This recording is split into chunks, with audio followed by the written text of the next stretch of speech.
सोलापुरातील मूलभूत प्रकल्पांकडे आमदार तसेच खासदारांचे दुर्लक्ष होत आहे।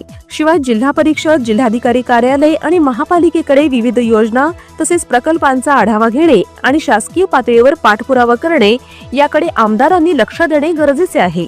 सोलापूर शहरातील मंजूर झालेले 1000 कोटींचे 2 उड्डाण पूल, 54 मीटर बाह्यवळण रस्ता, सोलापूरची विमान सेवा, गेल्या 12 ते 13 वर्षांपासून केवळ चर्चेत असलेले सोलापूरचे बस पोर्ट, रखडलेला सुरत चेन्नई महामार्ग, नागपूर गोवा या शक्तीपीठ मार्गातील अडथळे, उजनी सोलापूर समांतर जनवाहिनी, नियोजी बोरामणी आंतरराष्ट्रीय विमानतळ, डाळिंब क्लस्टर तसेच IT पार्क, पंढरपूर येथील दर्शन मंडप आणि स्काय वॉक, उजनी जलपर्यटन असे कितीतरी प्रकल्प अधांतरी आहेत। याचा सातत्याने आमदारांनी आढावा घेऊन शासन दरबारी या अडथळ्यांचा पाठपुरावा केला तरच हे प्रश्न सुटतील, नाहीतर वर्षानुवर्षे सोलापूरकर या समस्यांचा केवळ पाडाच वाचतायत।